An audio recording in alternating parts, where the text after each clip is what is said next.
Okay, so again, we're talking about the biggest mistakes made when shooting, when learning to shoot, when approaching how to teach shooting, technique, philosophy. Most of the stuff that we've gone over is philosophy because I wanted to kind of do something a little different. Obviously, we've done the 10 Lies of Shooting before in videos, and all those remakes of the 10 Lies of Shooting are going to be coming back out. And we're actually going to add some to those because I've got additional lies. I've got a list that's up to 30 and probably starting to go over 30 now. But we'll get the original 10 shooting lies back up on our YouTube channel. Just remade and a little more informational. But I wanted to cover some of the biggest things that didn't really apply to technique, that were more of preparation and philosophy and stuff that didn't actually specifically point out the technique that a player was or wasn't using. So in doing that, again, we'll have a Q&A at the end. There's the notes on the Q&A. Those will come back up as we start the Q&A, but you can either click the icon at the bottom of your video display that says Q&A and you can type a question in there, or you can hit the raise your hand button in the attendance list or in the chat, or in the attendance list or on the bottom of your video panel, and those will allow you to raise your hand and I can bring you into a discussion. I've done that a few times. Moving on, though, the first Sunday we talked about the philosophy behind simplifying the action versus simplifying the information. And we talked about we want to simplify the information, not simplify the action, which is the opposite of what a lot of people who teach shooting try to do. They try to simplify the action and not simplify the information. And if you want to see these past webinars, just as a reminder, they are going to go up on YouTube, but they are not going up until we are finished after next Sunday with our 5th webinar, part 5. After we get part 5 done, I will post these probably sometime that first week of June. I'll post them one at a time, and you guys can go back and watch over these again. The cause and effect is the other thing we talked about that first Sunday, determining whether something you see in a player's shot is their actual flaw or whether it's being caused by something else in their shot. And the example I gave was like if they're trying to use the finger and their finger's pulling to the side, it may not be a finger issue, it may be a shoulder issue. They're getting tension somewhere. And so you need to find the cause and not just address the effect or the finger. You have to go to the cause and fix the shoulders, and that will help them complete the action much better. The second Sunday we talked about speed versus strength and how much more important speed is than strength, and how much more speed occurs in our physics equations and our physics explanations of the power and the force it takes to shoot the basketball. And then we talked about it being a marathon, not a sprint, and that was kind of a deflect. Made you think I was going to talk about one thing, and instead I was talking more about just not overcoaching, just not trying to throw way too much information and feedback at a player at one time. Give them little spoonfuls of information. Don't try to take a big jug full of information and just pour it on their face. Give them time to adapt to one little piece of feedback at a time, and don't overcoach them. Don't throw a bunch of feedback at them, because all that does is frustrate them and turns them off. The third Sunday, last Sunday, we talked about it's not about the drill, it's what you do in the drill. And what I mean by that, it's not what you do it's not what the drill has you do, it's what you are focused on. You can find tons of different drills where you can just focus on one thing within that drill and improving that one thing within that drill. And it's not about, what drills are going to get me better. It's not about using drills to teach. It's about drills are just conditioning a player. They're not teaching a player. They're not correcting a player.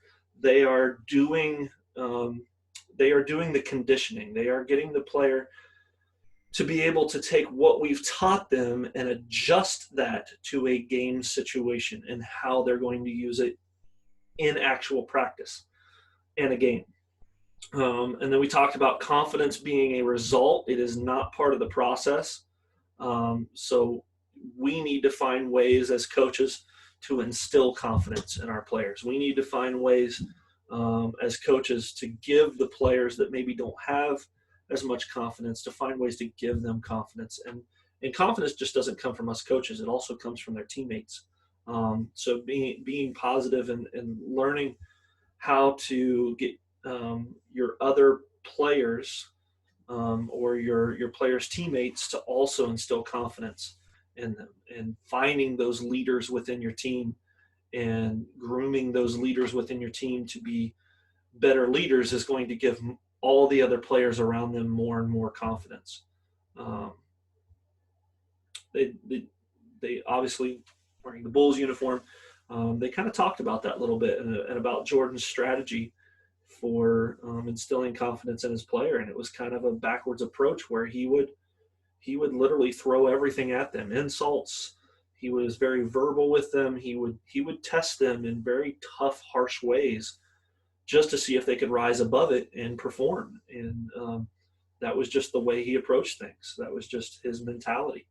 And he said it best at the end. He said, if you don't want to play that way, then don't play that way, implying that, go somewhere else, because that's how I'm going to play, whether you like it or not. So today, we're going to talk about two very quick,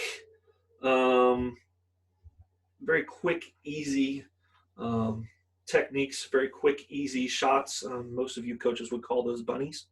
But we're going to talk about, are you practicing against a defender?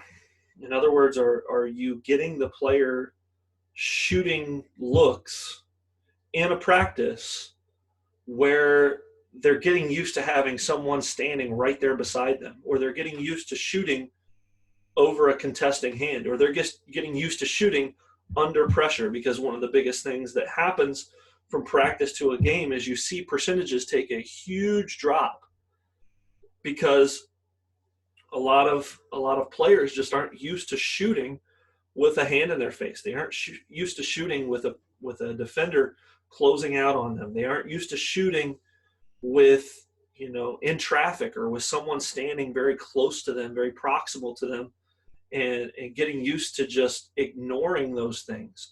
Because that's one thing that happens in a game. There's a lot of distractions, and players have to learn to ignore those distractions. So we're going to talk about that a little bit. And are you practicing against that defender? Are you practicing with distractions? Are you, as a coach, this is kind of along the lines of maybe one of the trends that's out there lately, especially with Chris Oliver and Basketball Immersion, is making your practices just a little bit chaotic to seeing how the players deal with that chaos. Because a lot of times in games, those games become chaos. And if the players can't deal with that chaos, if they can't sort through that chaos, they're not going to be successful. So they need to figure out on their own a way to sort through that chaos. It can't always be a coach's job to do that. In a game, you can't get out there on the court and coach them up and get out there on the court and instruct them. You have to be able to prepare them to be able to figure that stuff out on their own. So introducing a little bit of chaos, I would say, is the subject matter there. Are you practicing against that defender? Are you getting used to shooting with a hand in your face? Are you getting used to shooting with someone right in front of you who wants to stuff that ball back down your throat? And then we're going to talk a little bit about growth mindset, fixed mindset. I'm not going to spend a whole lot of time on that because there are plenty of materials out there that are good foundational sources for you guys to read up on and just learn the difference between growth mindset and fixed mindset. And I would encourage you to find ways to instill growth mindset in your players and not kind of guide your player towards a fixed mindset in practice. And I'll give you some basic strategies or some basic ideas on how to do that in your practices when we get to that. So let's go ahead and start with practicing under pressure and creating a little bit of that chaos. And another typo that I found, you can't just rely on scrimmaging. What I mean by this is a lot of you probably said when you heard, practicing shooting with a defender on you, you probably thought, well, we do that when we scrimmage. We do that when we go 5-on-5 and get up and down the floor, later on in our practice. And I'm here to tell you that that's not enough, because a lot of times when you're scrimmaging, they are not getting up the number of reps that they need to get up with a defender on them for them to be effective. So they need to actually practice that in more of a controlled environment. And what I mean by that is, basketball is an open skill sport, which means the environment is constantly changing. Something like golf or something like bowling is what they call a closed skill sport, which means the environment does not change. It stays the same. You're not competing against someone who's directly across from you and countering your every move. So open skill is, the environment constantly changes. It's very relative to basketball, where you have a defender, you're competing one-on-one with that defender, as well as, 4 other guys at a time on the floor competing one-on-one with their defenders. And the environment in front of you is constantly changing as that defender either changes position or forces you one way or the other, or anything like that. So you just can't rely on that scrimmaging. You've got to have more drills or more practice that just has players, even if you're doing partner shooting at a basket where you've got 2 players that are helping each other out, if one's shooting and then following their shot and going to get their rebound and passing it out to the other, as they go to pass it to the other player, have them follow the pass and go out and put a hand up and contest. Find a way to make those shooters put up shots with a hand in their face or a defender closing out, or even, you don't even need to sometimes have a hand in their face or a defender closing out. Sometimes just have the person who's their partner or whatever stand really close to them, right in front of them.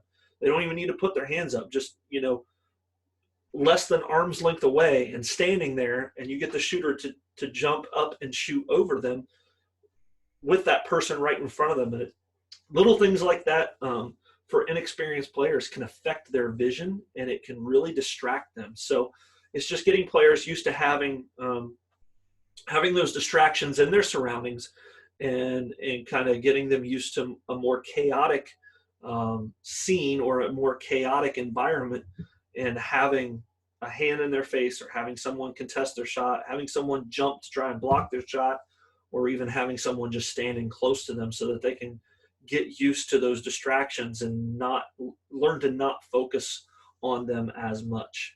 Okay, so you have to allow your players to get used to shooting over someone, and scrimmaging is not going to be the only answer to that. You have to go beyond scrimmaging. Yes, scrimmaging is a form of that, but they're just not getting up the reps they need to make those connections and be able to establish themselves as more comfortable under that pressure. So make sure you're throwing some things in. If you work on, I know my teams, when I'm coaching a team, we work on, for at least half of the practice, we work on skill development. We don't just come in and do other things. We try to set aside at least half of our practice, sometimes more than half of our practice, to do nothing but skill development. And it's not always drills. Sometimes it's just sometimes it's one-on-one with a player and a coach. Sometimes it's small groups, and we're just working on something to make sure we feel right, or making adjustments on something and then having them put up some reps with that adjustment and making sure it works right.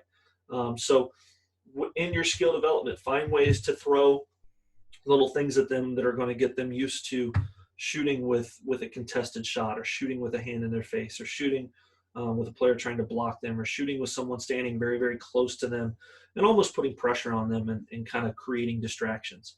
And that's going to get them much, much more prone to making shots at a higher rate. So more practicing against pressure. There's a few different levels of this. are, like I said, a defender standing there. What I mean by standing there is I've done a series drill that as soon as we get back out of quarantine and I get a couple players in the gym that I can put against each other, I'm going to show you a series drill on our learning network.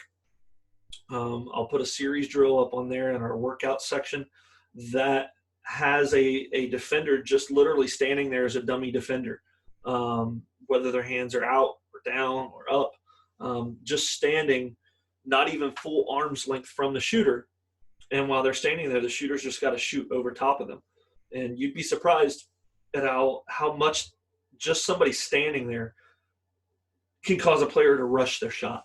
And we want them to get used to that, to where they're not rushing to their shot, where they're seeing themselves get results with somebody standing there right beside them, to increase their confidence so that they can become better shooters with someone standing near them in their proximity, and them not being distracted by that individual being there, whether that individual is a teammate or a defender.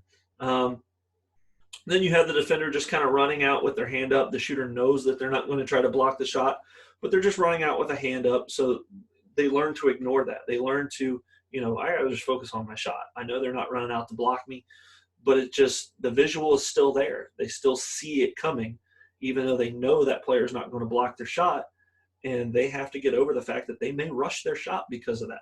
So, and then you have the last step, which is the defender running out to contest the shot and actually jumping and trying to block the shot. So you can kind of stage that into a series where, first of all, you just got someone standing there and they got to rise up and shoot. Then you got someone who's closing out with a hand up, but they know they're not going to block it.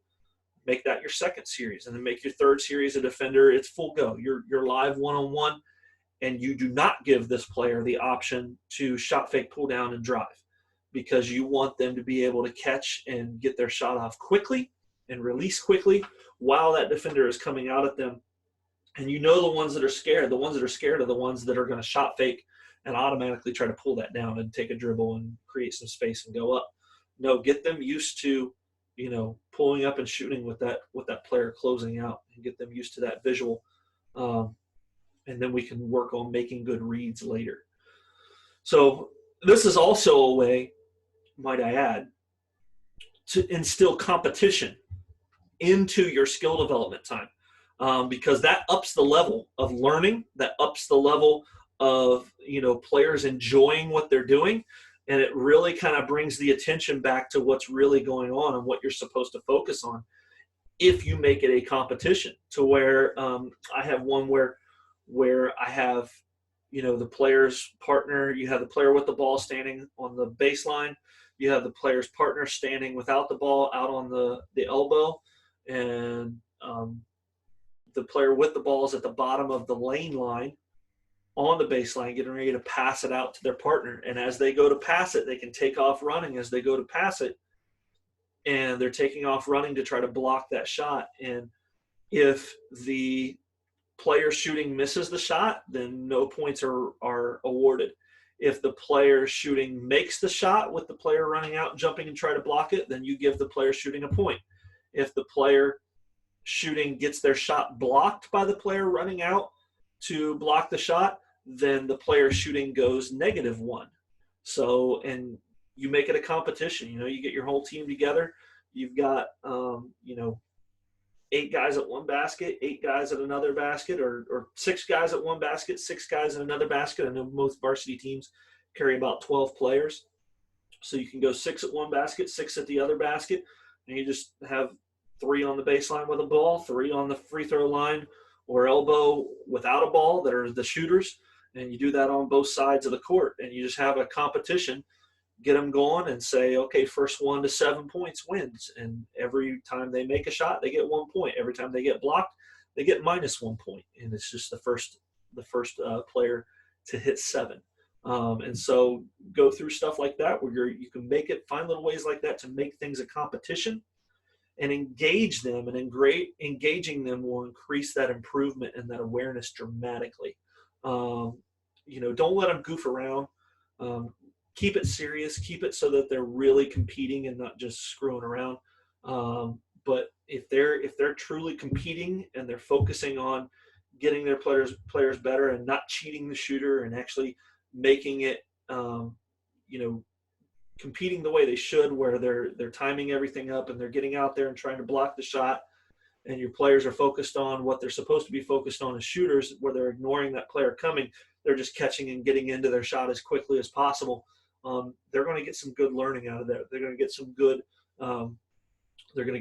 carryover to the game out of that, because they're getting used to shooting with that defender closing out, and it gets them used to just shutting out all that interference and getting into what their job is. So that's an idea. Practicing against pressure some more. Ignoring this type of practice where you have that competitive nature in practice and just saying, oh, well, we'll get enough shots up in scrimmaging. It's never going to happen. You're never going to get enough shots up for each player in a scrimmage situation that is going to allow this to carry over to a game. You have to also do this where they're getting contested shots in a skill development setting, or in a drill setting, or in some type of setting where they're focusing on just closing out, ignoring the interference, and just focused on what they need to do as a shooter.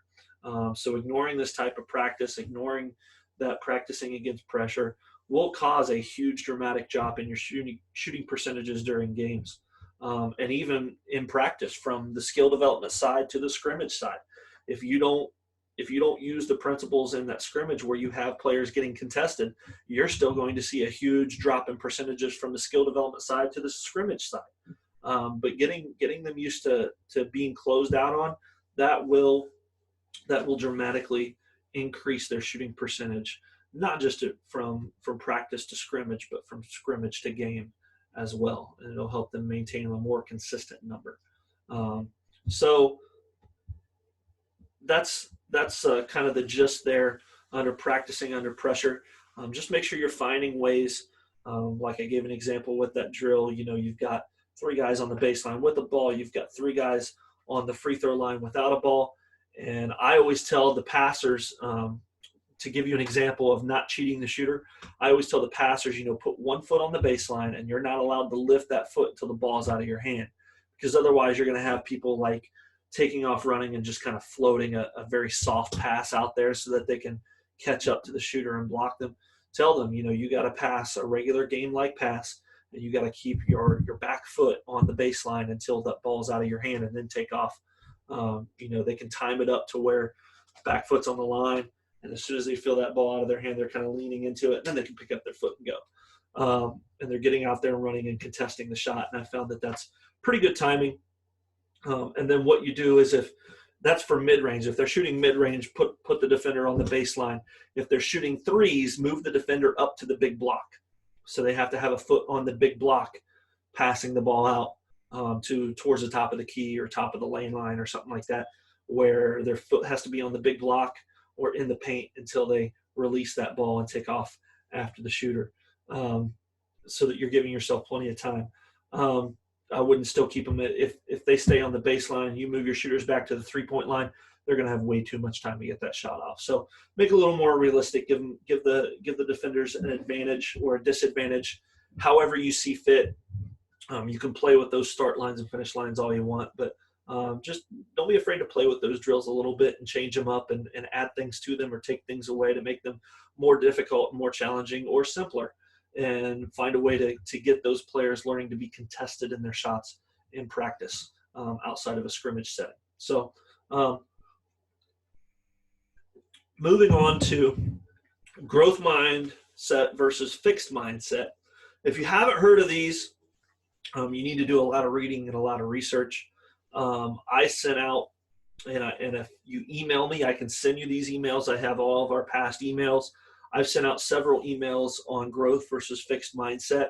In the past, we used to do a thing called March Madness until the NCAA sent us a cease and desist letter telling us that we couldn't use that term anymore, so we termed it March Mania.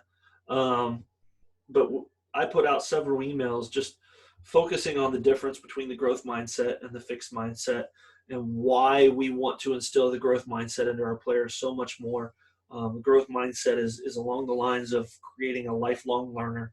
Fixed mindset is those players that they aren't coachable. If you have a player with a fixed mindset, those are the uncoachable players. They are not going to listen to what you say. They feel like they have all the answers. They don't feel like they have to work hard. They don't feel like they need to change anything that they do. They feel like they're fine just the way they are. Growth mindset is the opposite of that. Growth mindset is more of a they're very interested in learning. They're very interested in doing whatever they can to get better.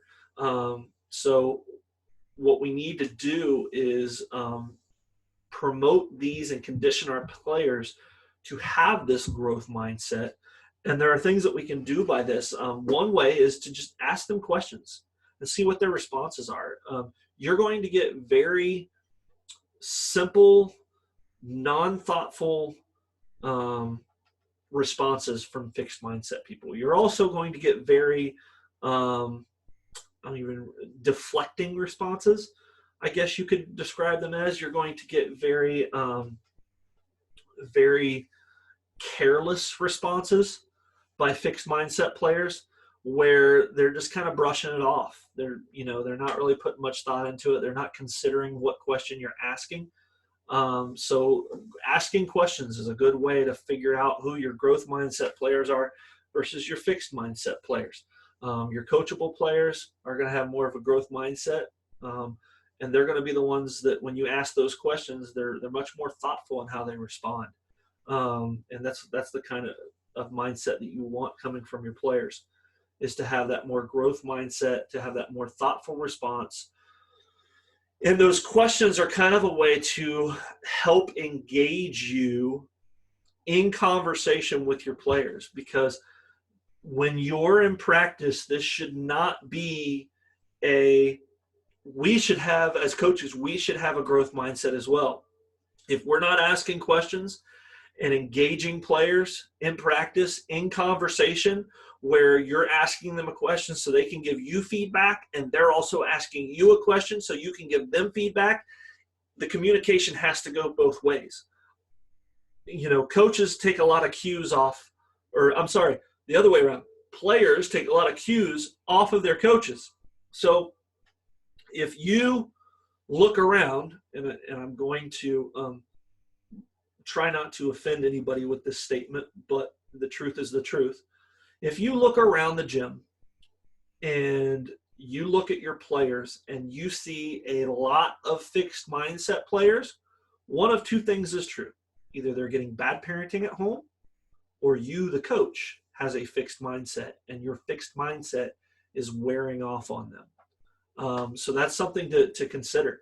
They're getting that fixed mindset from somewhere, whether it's home with their parents or whether it's with you, the coach, in the gym. That fixed mindset is coming from somewhere. And if most of your players are fixed mindset, you have to look at the parents, and you have to look at yourself as a coach and figure out, where is this coming from and how can I change it? How can I engage this player in better conversation and get into their mind and help them understand that the path that they're on is not going to help them, that they need to be more interactive, that they need to be more open-minded about things. And asking questions is a big way to do that. So you need to find ways, and there's going to be a lot in some of the reading and research you may do on these. I'll send you guys, if you want, email me. I'll send you some sources on this. There are a couple of authors that I really recommend when it comes to this, and I don't have them in front of me right now. I will actually, when I post this video, I'll do some research of my own when I post this video. And they are actually in our old emails. The names of those authors are in our old emails because I sourced them in our old emails. So if you want those old emails, just email me and I can send you all those old emails. I could probably download a PDF of them and send them to you attached in an email as a PDF so that you can go through those. But we have several old emails talking about this growth versus fixed mindset. And the other thing is, if you just want the names of those authors that I've read up on comparing growth mindset versus fixed mindset, especially from an athlete perspective, just email me, proshotshootingsystem@yahoo.com, and I will send the names of those authors to you so that you can look them up. And some of them have some online articles that you can read through. Other ones have written books, and you can go get those books off Amazon, or maybe even go to Google and see if you can get a free version of that book where it gives you, the online version of that book, or even some Google things that they won't give you the whole book for free, but they'll give you a good portion of it for free, maybe like the first quarter of the book. And then once you read through that, you can determine whether it's going to be worth you investing money into it and ordering that book and using it as a coaching tool. So those are some things for us to move forward with the growth mindset, is just that it'll condition a player's mind to be open to change and strive for constant improvement. It really does promote this lifelong learning throughout. Sorry, just checking the time because I got an alarm set here. So the another typo. Geez, I need to do better with my promotions here. These are not physics behind shooting. This is growth mindset. So growth mindset. We want to promote a constructive and positive attitude amongst our teammates. And what I mean by that is, if you look at the way these things are described, negative attitudes and players who tend to be very negative tend to have a more fixed mindset. Players who are very positive and very open tend to have a more growth-related mindset. So that's one thing to keep in mind. So questions are a great way to start promoting that open growth mindset. Another way is positivity, using the positive side of things, and not just, you don't always have to be positive, but you can take something negative and point it out in a positive way, if that makes any sense. You can show a player, hey, you're doing this wrong, but you don't have to show them that in a negative way. You can show them in a positive way and just give them options of how they can change, and ask them, hey, you're doing this wrong.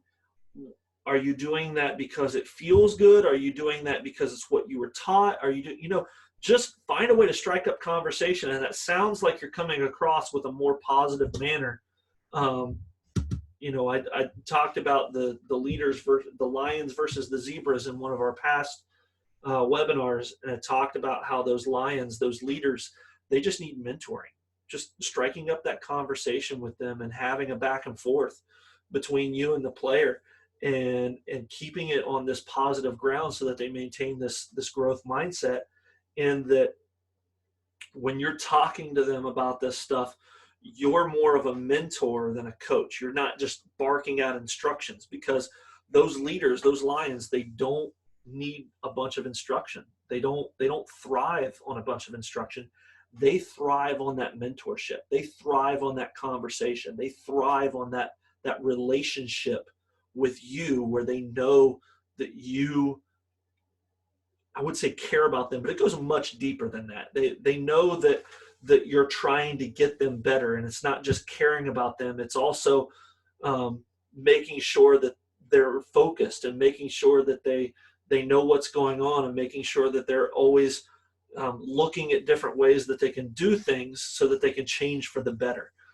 So you have the questioning that can promote the growth mindset. You also have the positive atmospheres that can promote the growth mindset, and not getting too negative. When a player makes a mistake, that's one thing. But when a player makes a mistake in practice and you're trying to figure out how to avoid that mistake, that's a whole different situation. You can be completely positive with that, and the player still knows that what they did was wrong. And so when you call them out, don't call them out and be like, hey, I had a middle school football coach who, every time we made a mistake, he would call us by our last name and then call us a donkey. So, if you made a mistake, Williamson, you donkey, what are you doing? So not really approaching it in that manner, but approaching it in a more positive attitude, just being like, hey, and probably sarcasm. I probably make this mistake too, because I can be a very sarcastic individual at times. And I try, when we're in a learning atmosphere, I try not to use that sarcastic attitude because a lot of times they don't know how to take sarcasm. When they're, zebras don't know how to take sarcasm. Lions can take sarcasm; they can understand it, but zebras don't know how to take that sarcasm. So you can't be sarcastic around your non-leaders. They don't understand that. They don't respond to it. Maybe I'll say that. They do understand it. They don't respond to it. Leaders will respond to that. Leaders will respond to sarcasm because they understand how it's used, because they have that relationship with you as their mentor. So that's something to look at, is just from that positive atmosphere. Make sure it's a learning environment. Make sure that they can approach you with questions. Make sure that you can approach them with questions. Make sure that there's feedback and communication going both from you to the player and from the player to you. And I would say there are a lot of times during your practice that maybe the communication needs to be going more from the player to the coach than it needs to be from the coach to the player. That goes back to that philosophy that we talked about the first Sunday, talking about simplifying the information and not the action. A lot of times it's fun as a coach just to throw out your instruction in a simple manner as a coach and see if your players can figure something out. Give them a drill, but don't tell them a lot about the drill, and require them to ask you questions about certain execution styles of that drill. Require them to come back to you and ask you, hey, is this what you want? Or, to strike up that communication and that conversation between you and the players.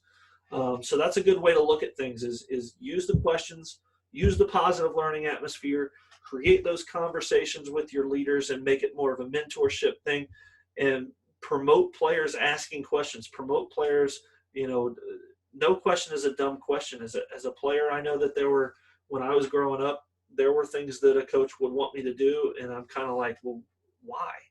And a lot of times the coach never gave the why, and I just didn't understand exactly why they wanted that.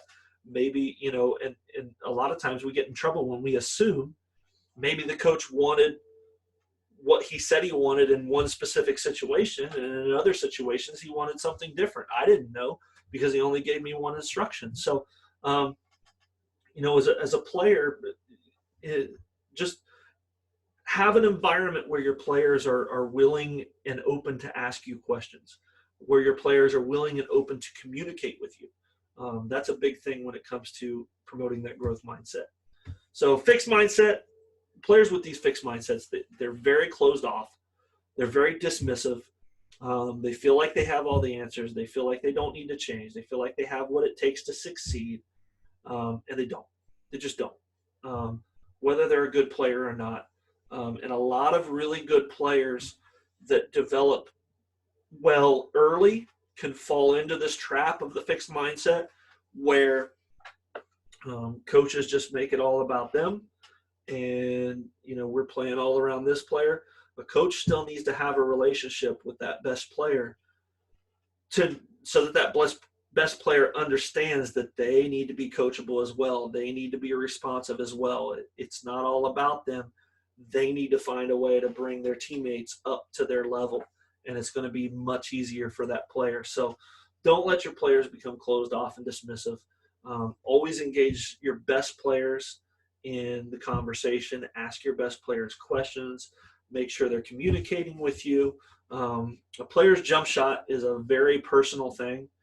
And if the player is not focused on growth, they could easily become a fixed mindset and defy any teaching or coaching. So what I mean by that is I think we all realize that each person has their own style sometimes in their jump shot.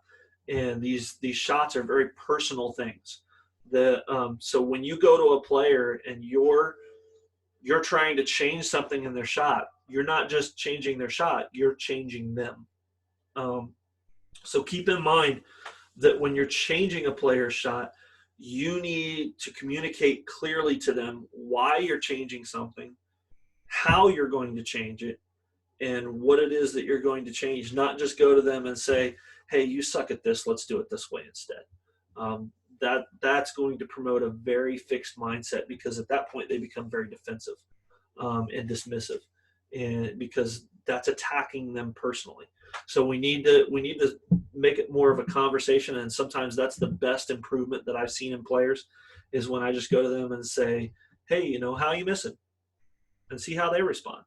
And if they respond wrong, just ask them more questions to lead them in the direction you want them to go. That's a debate tactic. One of the best debate tactics is being the one who asks the questions. If you're the one who's asking the questions, you can steer the person you're asking the questions in just about any direction you want them to go. So it's a much more effective strategy than just hurling commands at them and hoping that none of them are offensive. So avoid that. Avoid the fixed mindset.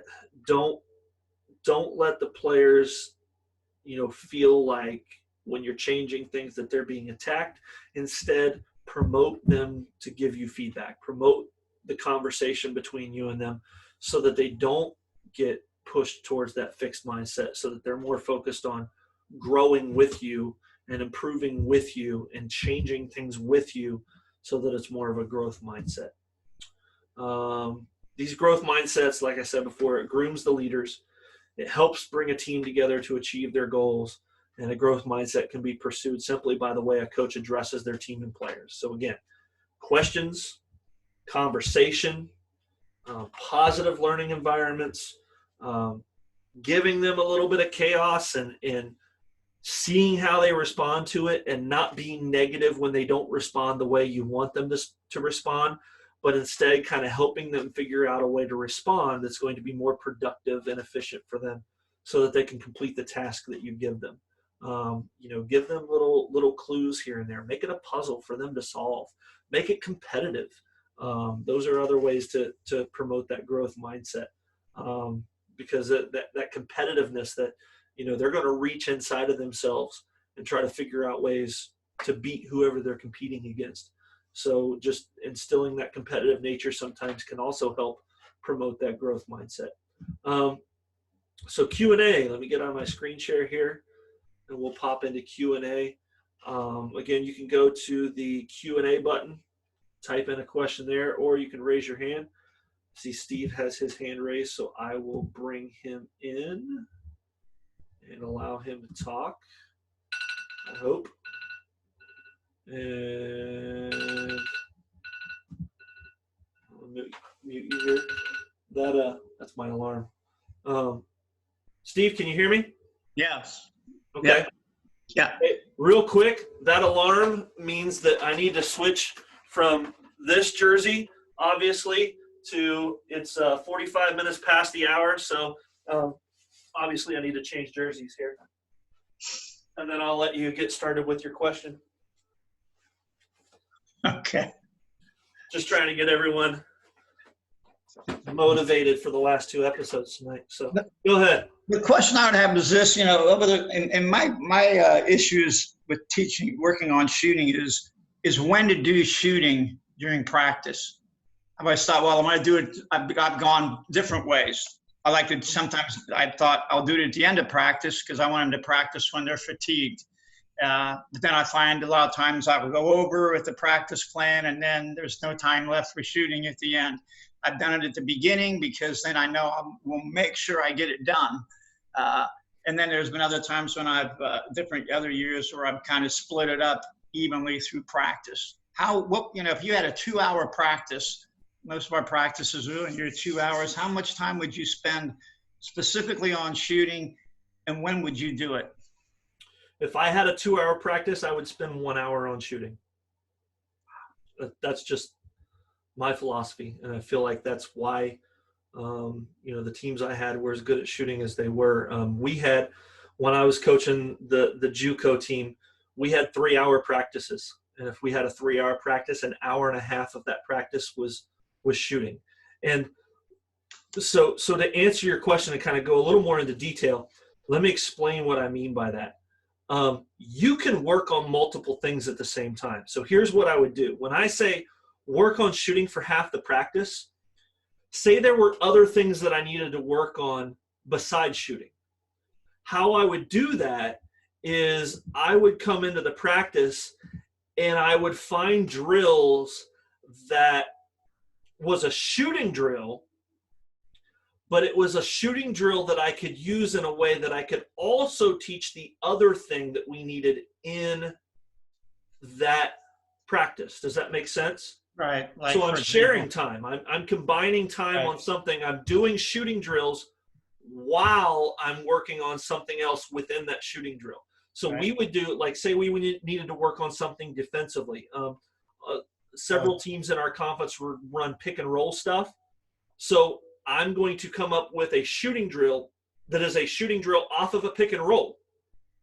And then what I'm going to do is I'm first going to let my players use about 3 or 4 minutes to go through that shooting drill with just offense, so that they're getting into the groove of, you know what I mean, getting their shots up, that kind of stuff.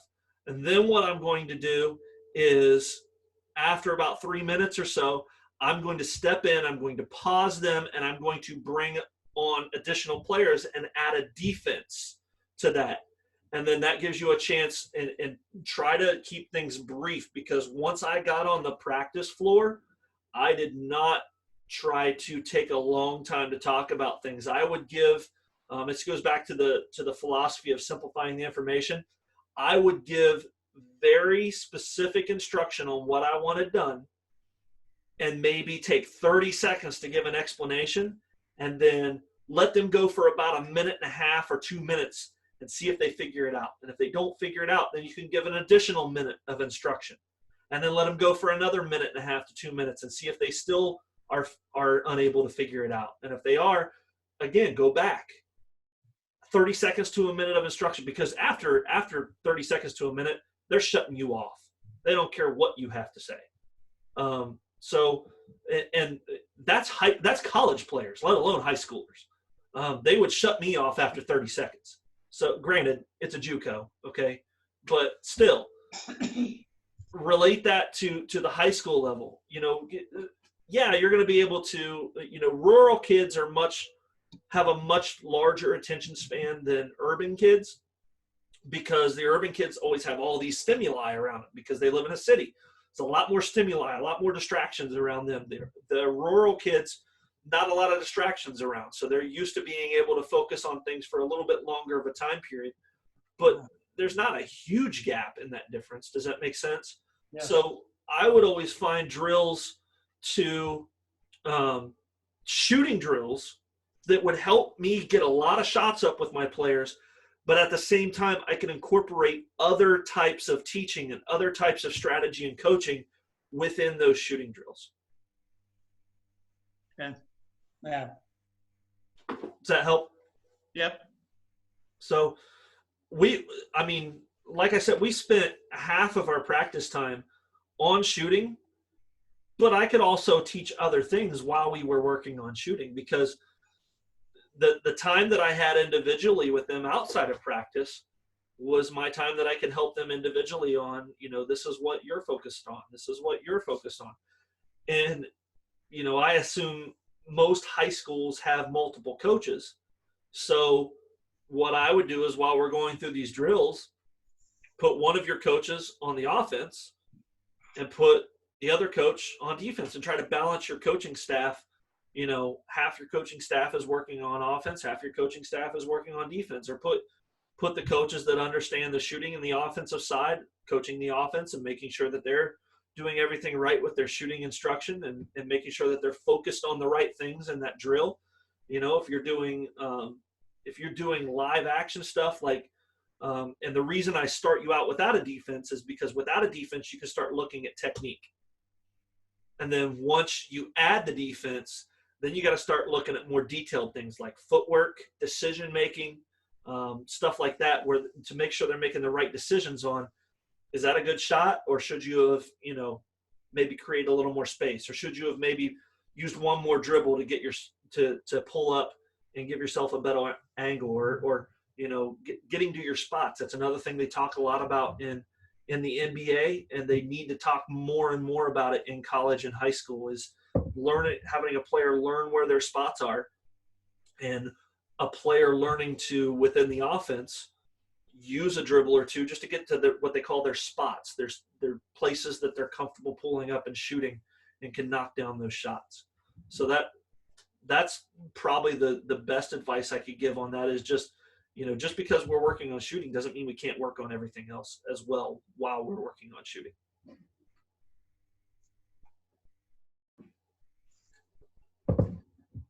Okay. Anything else?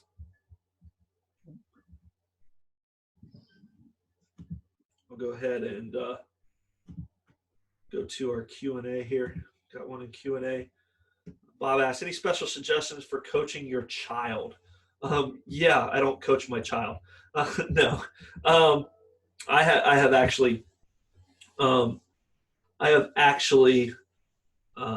my wife that I do not want to coach my children. I will train them at home. I will run them through my sessions. I will let them jump in to my clinics and my camps and watch the videos and get through the training techniques. But if at any time I get asked during elementary or middle school or high school to be the coach, to be the head coach, I told my wife that I will refuse to coach my own child.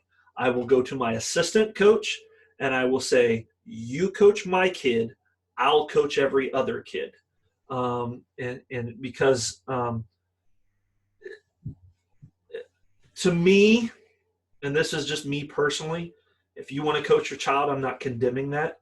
But to me personally, I don't want to ruin the father-son or the father-daughter relationship that I have with my child. I want my child to know that I'm dad, I'm not coach.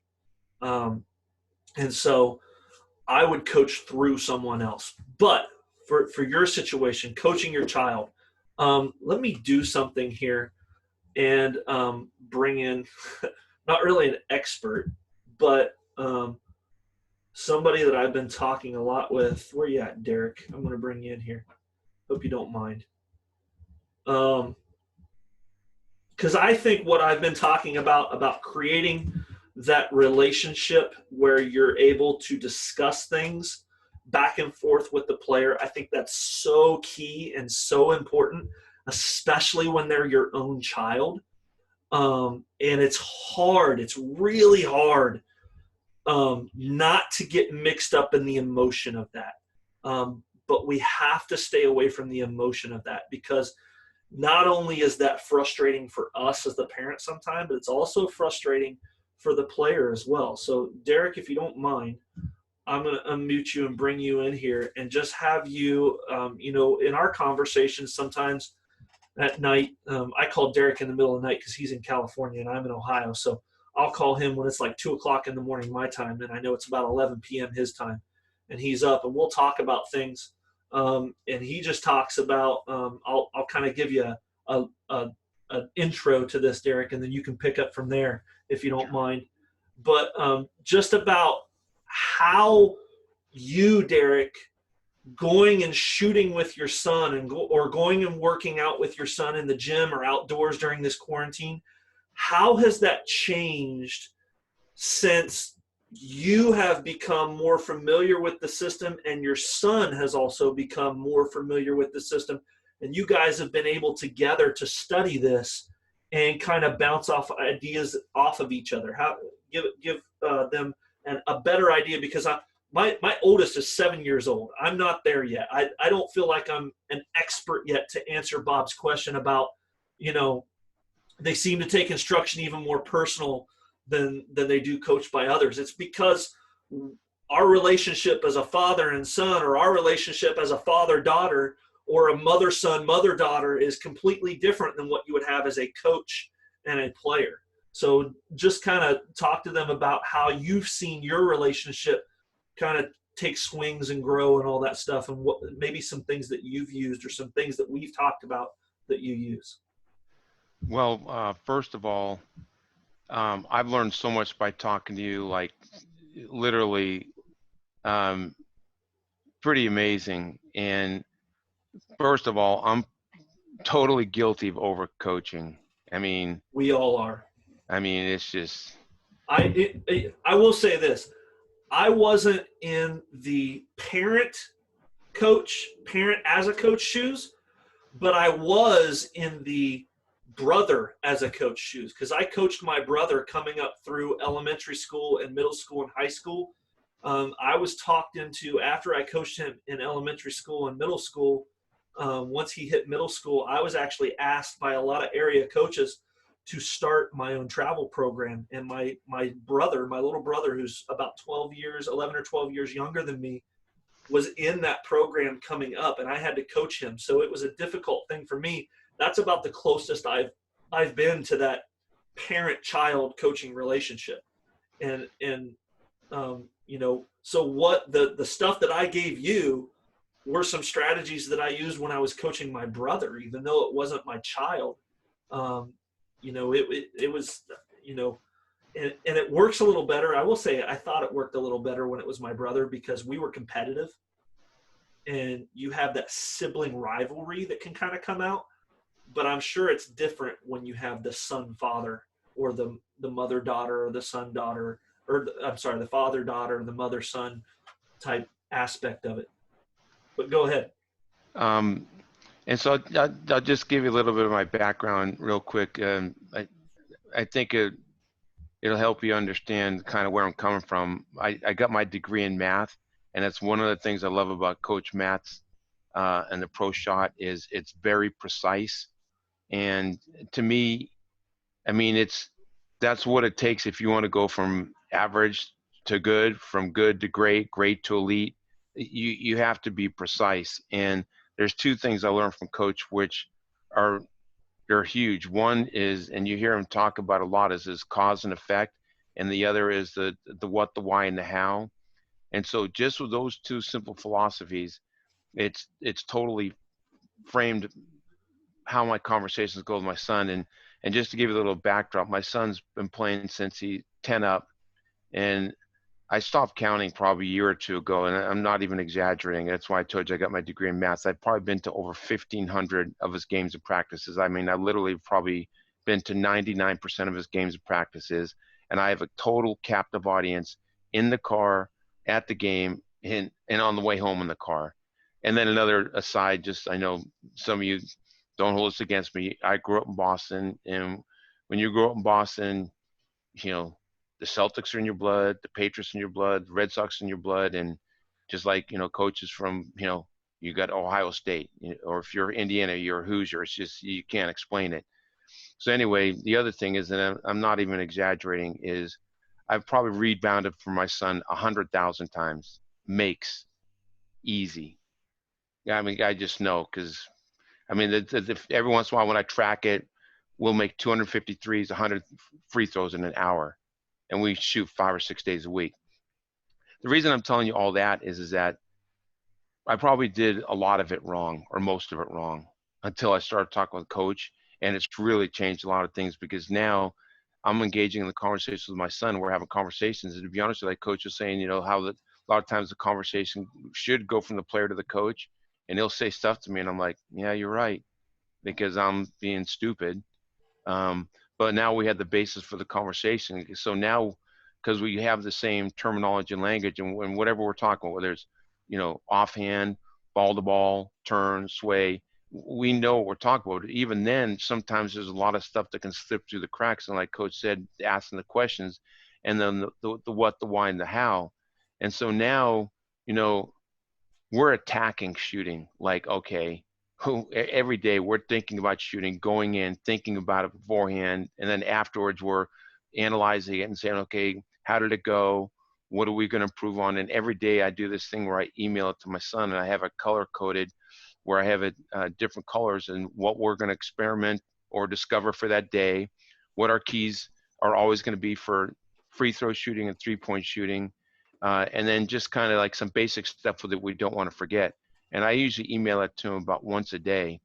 And so now with learning from Coach, it's like, okay, there's a system and a process, like every day to, okay, like Coach said, I've learned, like, okay, focus in on one thing at a time and not to confuse them. And if I give them too much feedback and confuse them, and all the stuff Coach has been talking, all his videos, trust me, I learned the hard way and did a lot of stuff wrong. And now it's like, There's one coach says like, when the shoulder to the, shoulder to chin.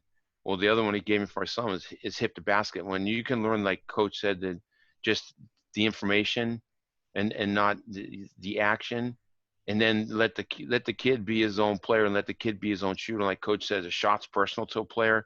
And when you got a shooter, that might as well be their dog or their, whatever, because it is their little, it's part of who they are. And so there's just so much the coach talks about, teaches, which I've just proven true with my son. And so and I'm telling you, I've talked to a lot of people like involved in other major coaching systems, people that have written a lot of articles. I've actually gotten all the articles from people that are aerospace engineers. I've gotten the papers. I've contacted the professors. I've talked to a lot of these people personally. And I'm telling you right now, if you're on this call, you need to stay on this call every freaking time and get as many people, if you even care about their, as a person, as a basketball player, their shot in the future. Because I'm telling you from personal experience, no one knows shooting like coach inside and out, because every time I ask him something, he doesn't hesitate. He has an answer immediately. And I don't know if he's told you, he's probably done hundreds of camps and coached thousands of kids. And you could tell, because a lot of people answer questions and they're kind of gray about it. You ask coach anything, turn, sway, chin, fall the ball, he knows exactly what the answer is. But You then the thing forgot to is tell him that the only time I pause is when you ask a general question and yeah, expect right. a specific answer, or you ask a specific question and expect a general answer, because I try to really point out the difference between those, because you'll hear someone ask a real general question and you'll go, well, are you asking for your kid or are you asking just in general? Because it almost sounds like you want a specific answer that you can take and use with your kid, but you asked it in a very general way. And if I'm going to give you an answer for your child, I need to know what your child's shot looks like, or I need to know what your child's doing when they're shooting, So that's kind and, of a don't forget to mention that kind of and, thing. and one of the things too, coach, and for everyone else out there, I know a lot of people like it's been 9 weeks tomorrow, and we go to 24 Hour Fitness. It closed 9 weeks ago tomorrow. We went to an outdoor court the next day. We were there one day, and then they took all the rims down. So I know a lot of people, if you don't have and I don't have a basket in our driveway, we live in a hill. The ball would go down the hill and disappear on the other side of the road. It's like a quarter mile down the hill. That's And called so, conditioning. yeah, well, no, we do run the hill, but it's not very good for shooting. But if you don't have a basket in your driveway and they took all the rims down, I know it's really difficult. We got lucky that his middle school is very close, and we go in the back way, and there's still nets up there. And so tomorrow's 72 days. So 71 days today. We've missed 6 days. We've been outdoor the whole time, and it's been I'm like Dr. Frankenstein with my son, and all we do is I listen to the pro shot. I watch the videos. I talk to coach every day, and I go out there and apply them with my son. I'm not joking. Tomorrow's 9 weeks, and I've applied them for now 9 weeks, and they work. And everything coach is telling you is dead on. But it's just, getting it to where, first you understand it, and then after that we're actually able to apply it, because most of the time I've screwed everything up like 98% of the time, and then every once in a while I get lucky. They say every once in a while a squirrel finds a nut, and then most of the time the player has a feel for the shot. My son will be telling me like, no, it should be like this, but now because of coach's system Yeah, and and terminology. you have to learn to listen too. Like as a player,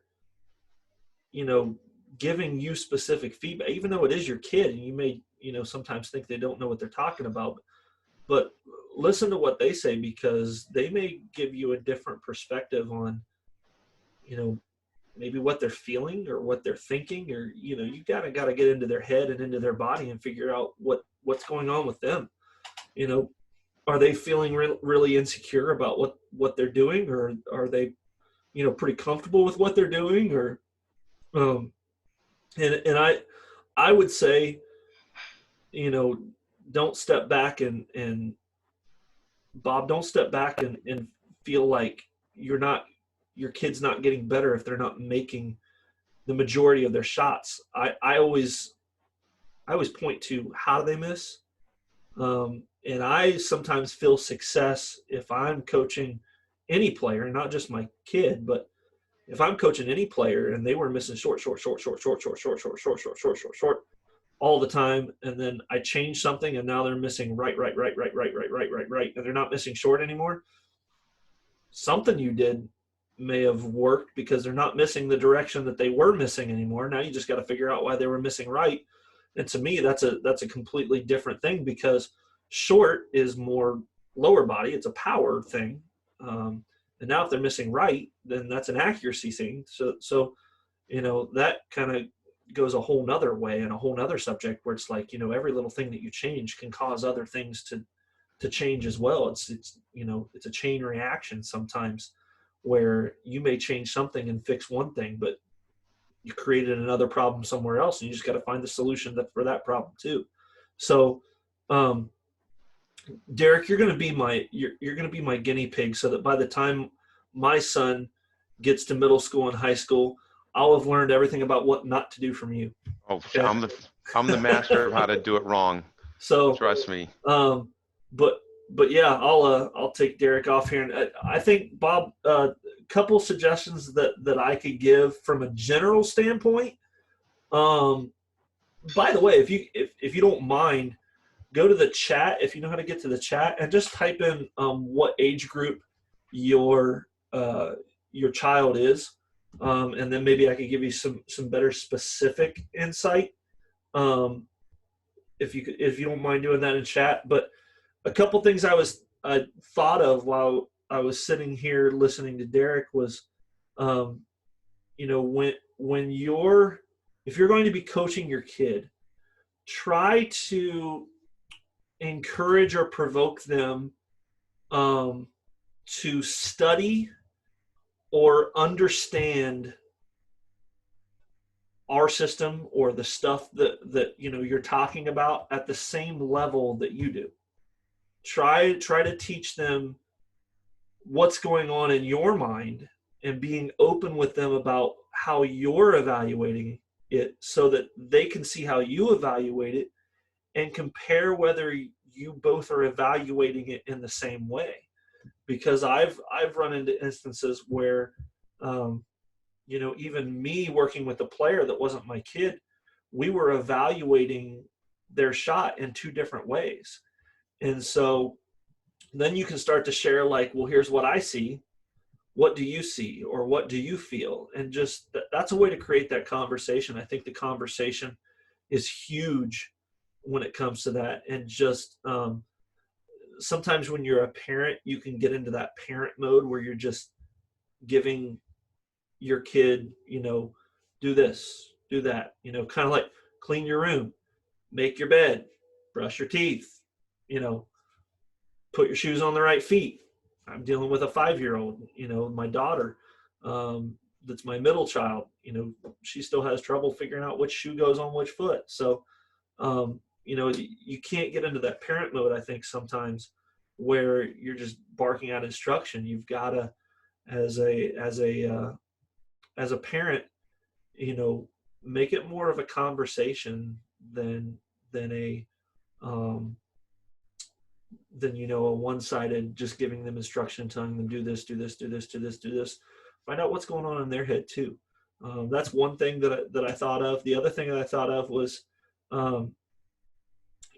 silence sometimes can be the best weapon. I'm not saying give your kid the silent treatment, but just give them a little bit of time to kind of maybe state the obvious every now and then. Just hey, you're missing short, and quiz them. Maybe that's not the best way to go, but if they're missing, short, be like, okay, what do you think we could do to, make them the leader every now and then? Give them the chance to hold the reins. My dad did a pretty good job of challenging me to do some things when I was younger that I think helped me gain confidence and be a better decision maker when I was older.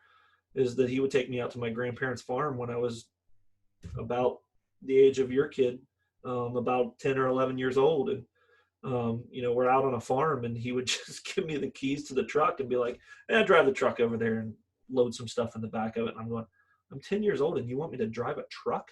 Like, really?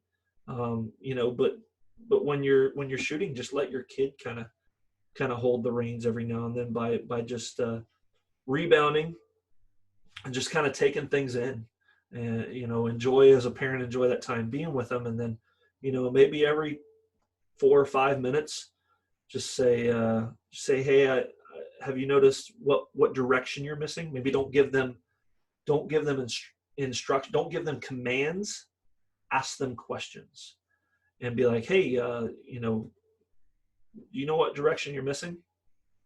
And then wait for their response. And then, well, what can we do about that? What do you think? What do you think might be causing that? And just, make it a conversation more than just hey, you're missing this way, do it this way. And if they don't know anything about the system, then they're not going to be able to answer those questions, and maybe it'll provoke them to kind of dig into the information a little bit. Like I go around to some clinics, and I'll finish up with this and move on. I go around to some clinics and do the clinics and the camps, and they'll ask me if I have any kids. Yeah, I got a 6-year-old, I got a 7-year-old, I have a 7-year-old, a 5-year-old, and a 1-year-old right now. So my hands are pretty full. But my son is 7, he's in first grade. My daughter is 5, she'll start kindergarten this coming fall. And then our youngest is 15 months old. He just turned 1 in January, so he's got a little while. And when I respond, yeah, I got a 7-year-old or I got a 6-year-old over the past couple of years, when I've given them that response, they'll go, oh man, I bet they can shoot. And I'm standing here going, no, I have no idea. I've never seen them shoot. Just because, I told my wife that I wasn't going to, if my kids don't show an interest in it, then I won't force them to do anything. If my son wants to be a good shooter, I'm sure he'll come to me and say, hey, Dad, I want to be a good shooter. Can you teach me how to do this?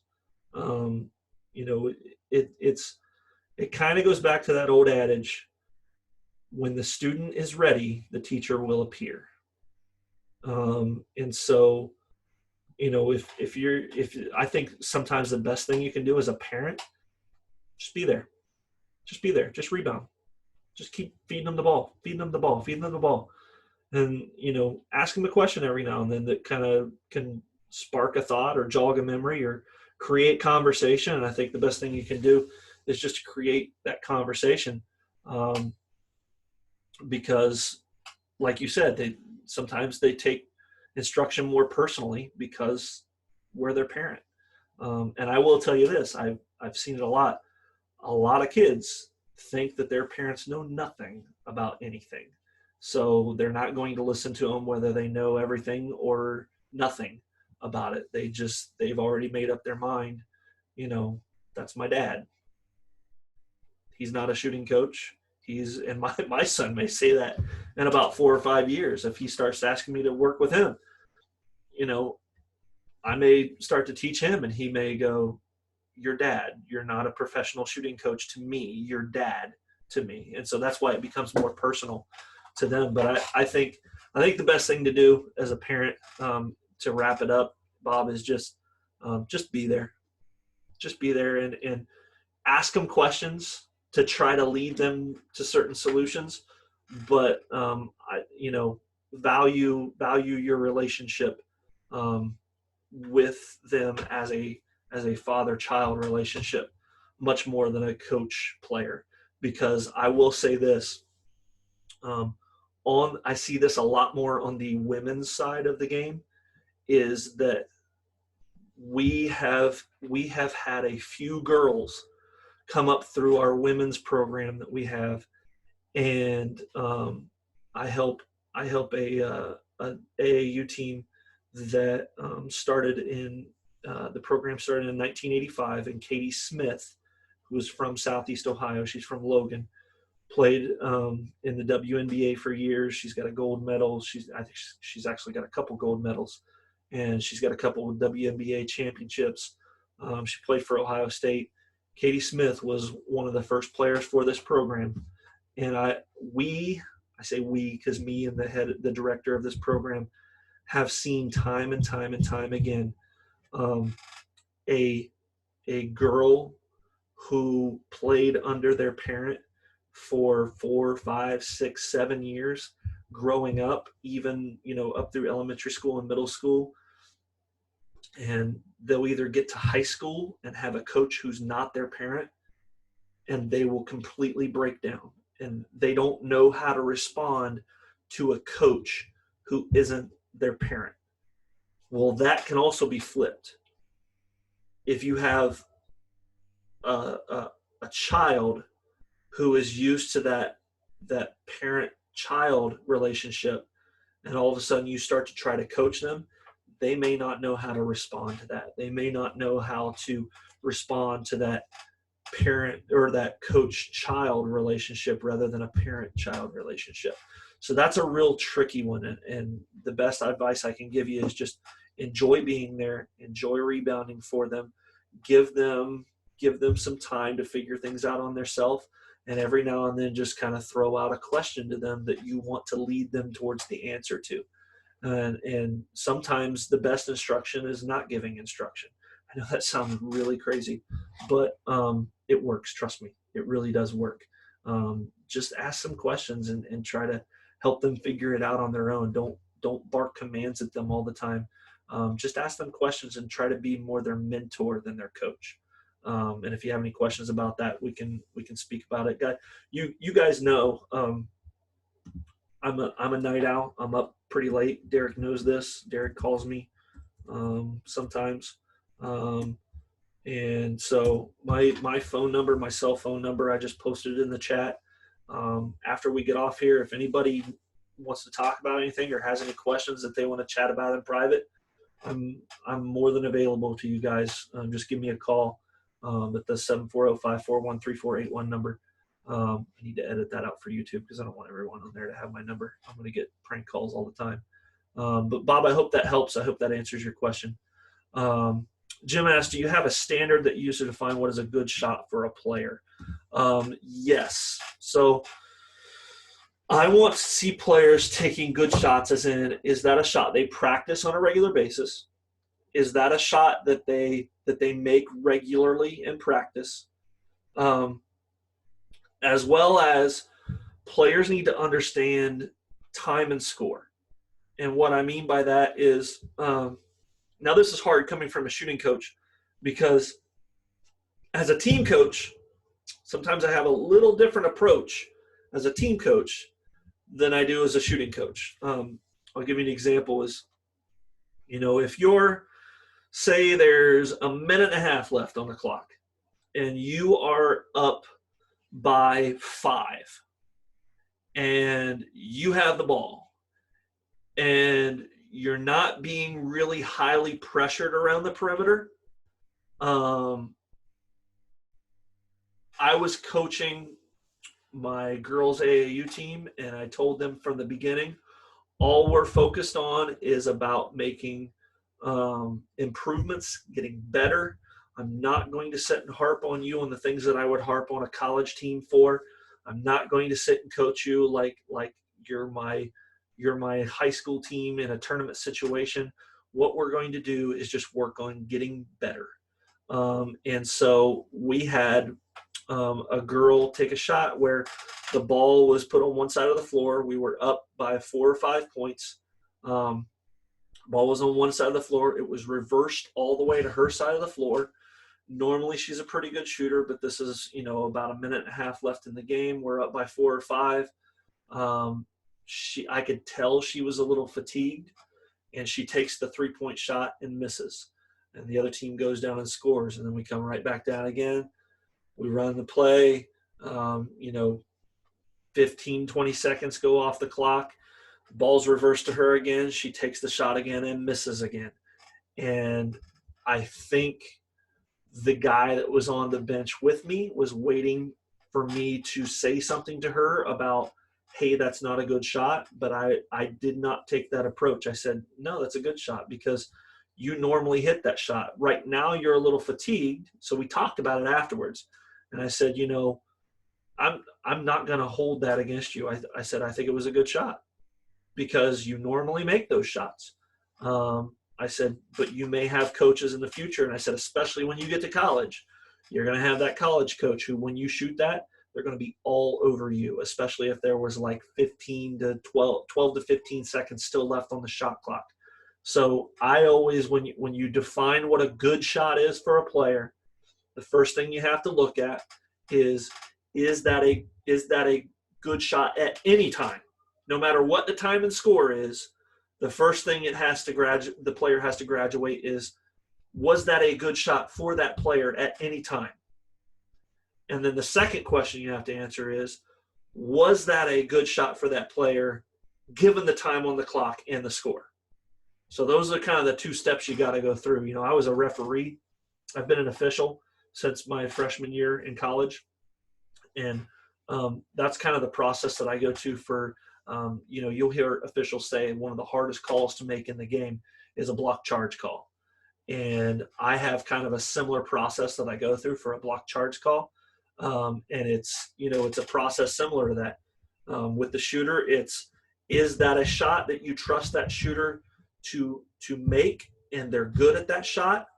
And then if it graduates that criteria, then you move on to, now let's compare it to time and score.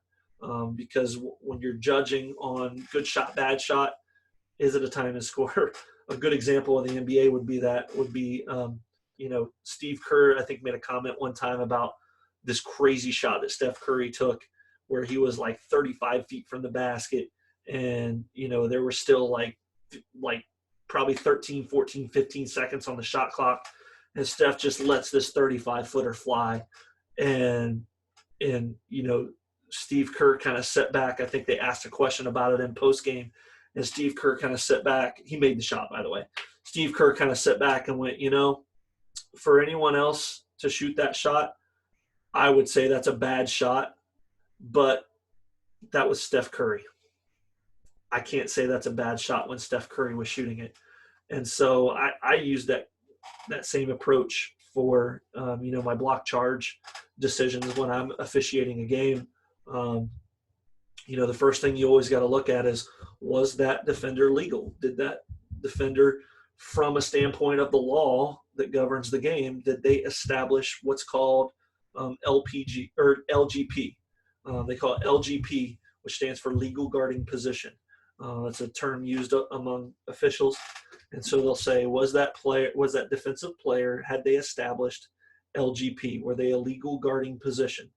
And then if you say yes to that, you have to go on to, okay, who initiated the contact? Where did the contact occur? And, was this player holding their defensive legal guarding position and within their rights to hold that position? And so you graduate on. Once you answer one question, you got to answer a second question. So when I'm judging, defining a good shot from a player, the first thing you got to know is, was that a good shot for the player in a standpoint of, do they practice that shot a lot, and do they make a high percentage of that shot? And high percentage is a relative term there, because if you're dealing with like elementary, middle school, you're talking about, do they make close to like 40, 50%? If you're dealing with a high schooler, you got to say, all right, do they make 60 to 70%? If you're dealing with a pro, do they make 80 to 90% shooting in practice from that spot? So that's a relative term relative to the age or the level or the skill level of the player. But you say, is that a shot that player regularly practices and does well, performs well on in practice? And if you can say yes to that question, then it was probably a good shot. So you move on to the second question. The second level of the question is always looking at, from a coach's standpoint, what was the time? What was the score? I know not every high school out there. I wish high schools across the nation would adapt the shot clock. I think it would help players learn the game so much better and be forced to be more skilled players from every aspect so much better. But we have a lot of coaches out there who do not agree with it. So So use that kind of stance when you're defining a good shot from a bad shot. Always ask yourself first, is that a good shot for that specific player, just in any context, not in one specific context. And then if you can say yes to that, then graduate on to, okay, under time and score situation, was that a good shot? And that'll determine your ultimate outcome. If you ask the first question and go, is that a shot that player can take and make at a high percentage at any time or even in practice? If your answer to that is no, then you don't even need to go on to the second question. You can automatically say, no, that's not a good shot, and address it with the player. But I'd probably do it later, maybe in like a film review or something like that. Players typically know whether it's a good shot, bad shot once they take it or not. So if they're in denial, you can point that out. But I usually address good shot, bad shot on film, not in the moment, because I'm usually focused on next play. That's just my mindset. So hope that helps, Jim. I hope it answers your question. Anything else that you guys have? I know we've been almost an hour and a half right now, so I'm going to wrap things up. But if you guys have anything else, you can drop it real quick in the Q&A, or you can raise your hand over here. I don't see any hands raised. So I'll go ahead and wrap it up for tonight. We've got one more of these next Sunday at 7 p.m. If you guys can join on that, look forward to having you for that. We're going to talk about two, I think they're pretty important subjects. I think these might be, I think the first two that we did the first week were definitely top 4, top 5 mistakes. And I think that the two we're going to cover next week, both of them could also be top 4 or 5 mistakes that are made. So hope you guys can join us next week. Again, if you have any questions further beyond this, go look in the chat. 740-541-3481 is my phone number. Shoot me a text or give me a call anytime tonight. I will tell you this, in about a half an hour, I'm going to start watching The Last Dance. So I can text, but I probably will not talk to you on the phone during that, because I do want to watch the last episode of those. But I'm usually up until about 2 or 3 in the morning. So for the next 6 hours, you guys are free to call me if you're available and if you want to talk. If not, if you'd rather call me during the week, I'm usually up at about 7 a.m. every morning and up until well after midnight every night. So feel free to reach out to me with any questions or comments you have, and stories. I like stories, so I might end up using you in a webinar someday if you tell me a good enough story. So I'll go ahead and end this one. I hope you guys will join us again next week. Next week I got 2 biggies that I think are both top 5. So we'll see you then.